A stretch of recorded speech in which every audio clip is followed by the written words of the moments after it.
Most of ફિલ્મો flop જતી હોય, ઓડિયન્સ સપોર્ટ કરે કે ના કરે, પણ ગોલીવુડ તૈયાર હોય છે એક નવા જ કોન્સેપ્ટ સાથે એક નવી film. No remake, only fresh content. Kashi Raghav અને વિક્ટરના ક્લેશ બાદ 2025 ની બિગ બ્લાસ્ટ મોમ તને નહીં સમજાય. હા, નામથી ઠંડી લાગતી આ ફિલ્મ 2025 ની ન્યૂ બ્લાસ્ટ છે. હા, આગળ કહું છું ફિલ્મને બિગ બ્લાસ્ટ કહેવાનું રીઝન એ પેલા ફિલ્મ વિશે વાત કરી લઈએ. ઇન્ડિયન હંમેશા ફેમિલીને સાથે લઈને ચાલે છે, પણ વેસ્ટર્ન કલ્ચરના અનુકરણમાં એ ઇમોશન હવે ધૂંધળું લાગે છે, અને એ ઓડિયન્સને ટાર્ગેટ કરતી અને ઇમોશનને સમજાવતી ફિલ્મ એટલે મોમ તને નહીં સમજાય. લંડનમાં એક વેલ સેટ ગુજરાતી ફેમિલી જેમાં કહેવાતી ન્યૂ જનરેશન ટાર્ગેટેડ છે આ ફિલ્મમાં, કે જેમને બધી જ ખબર પડે છે સિવાય કે ફેમિલી ઇમ્પોર્ટન્સ.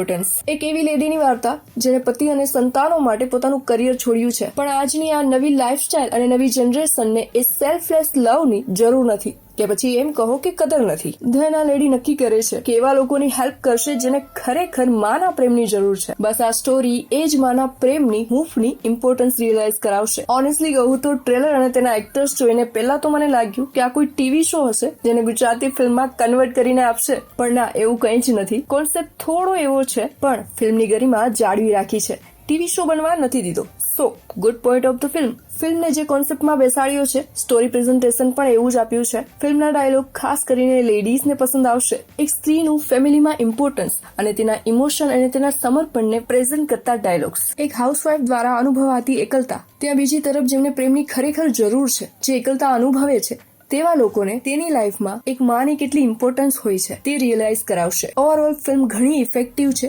ટાર્ગેટેડ ઓડિયન્સ માટે, અને એ ઇફેક્ટને સ્ટ્રોંગ બનાવવાનું કામ રશ્મિ દેસાઈની એક્ટિંગે બખૂબી નિભાવ્યું છે. હા, આઈ નો કે આ ફિલ્મના ડાયરેક્ટરની પણ ખાસી મહેનત છે, જેમણે પહેલા પપ્પા તમને નહીં સમજાય જેવી કોમેડી ફિલ્મ બનાવીને પણ અહીંયા સિરિયસ ટોપિકને બહુ જ સુંદર રીતે દર્શાવી છે. હેપી એન્ડિંગ ફોરએવર વાળી ફિલિંગ સેટિસ્ફેક્શન પણ આપશે, જે આજકાલની મોસ્ટ ઓફ ગુજરાતી ફિલ્મોમાં મિસિંગ લાગે છે. અને બિગ બ્લાસ્ટ એટલા માટે કે 2025 ની બે મોટી ફિલ્મો જે સાથે મળીને પણ કમાણી નથી કરી શકી, એ કલેક્શન ફર્સ્ટ વીકમાં જ મોમ તને નહીં સમજાય કરી લીધું છે. હવે ફિલ્મની માઉથ પબ્લિસિટી કહો કે પછી રશ્મિ દેસાઈની ફેન ફોલોવિંગ, રિઝલ્ટ તો મળે છે ને, સારી વાત છે. તમે જોઈ કે નહીં ફિલ્મ? જો જોઈ હોય તો કમેન્ટ બોક્સ ખુલ્લું જ છે, તમારો રિવ્યુ શેર કરજો, and don't forget two subscribe. C you in next video. Bye bye.